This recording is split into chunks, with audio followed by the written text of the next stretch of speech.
What's up, my fellow fight fans? I'm Jake Hattan, and this is MMA Weekly's The Lowdown Breakdown.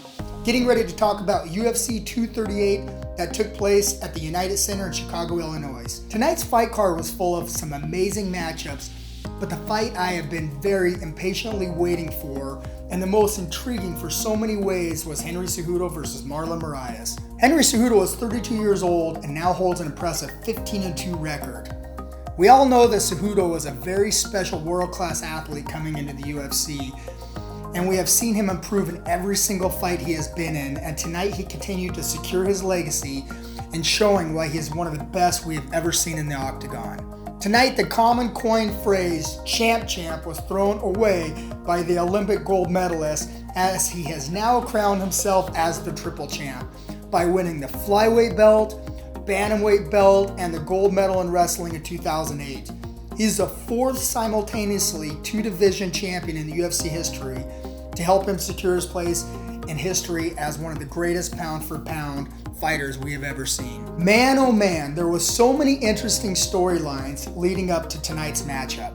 Cejudo was moving to bantamweight, which can be problematic moving up in a weight class, but tonight this was not the case. Cejudo was undersized, but his sheer heart, will, drive, and determination was the key to tonight's victory.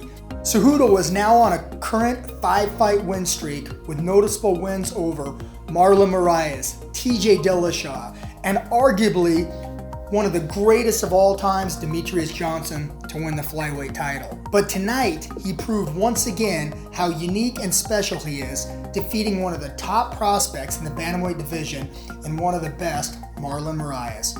Moraes is a very well-rounded fighter that has much success prior to his UFC career, and since coming to the UFC, he has only had one decision loss.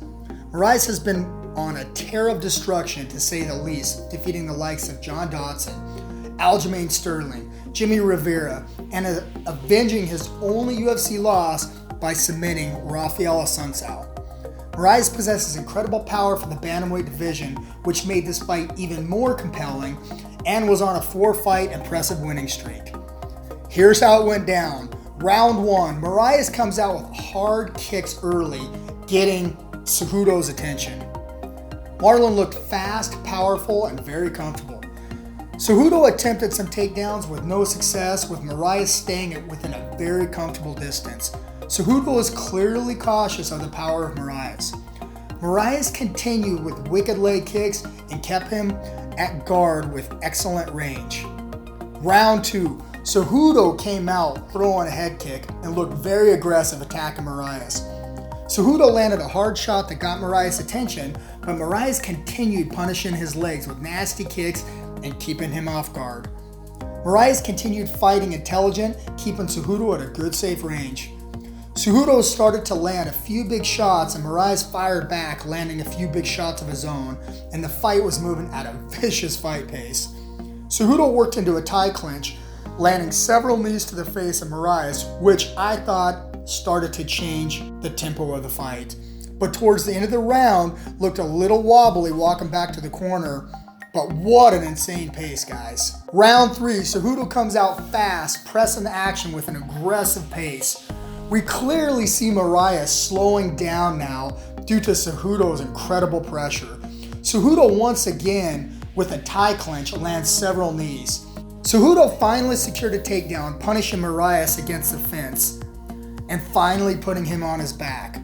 Cejudo continued to push the pace on top with vicious elbows with around a minute left. Cejudo was clearly outworking him with continued pressure that Moraes did not seem to have the answer to. Cejudo finishes with vicious ground and pound at the end of the fight, with hammer fists standing over Marlon, with the ref stepping in to call the fight. Wow, tonight we saw an undersized Cejudo come up in weight classes to take on a destroyer in Marlon Moraes, and possibly witness Cejudo's best performance to date by the newly crowned Triple Champ, and earning him a $50K Performance of the Night bonus, which he clearly deserved. His sheer heart and will is unrivaled, and he's only getting better every single fight. Wow, what's next for Cejudo, guys? I would be surprised if he goes back to defend his belt at flyweight division that was almost extinct, even though Uncle Dana said in the press conference it was staying. Cejudo's had problems early in his career making weight at flyweight, and by not having to cut so much weight, I believe will continue to serve him well.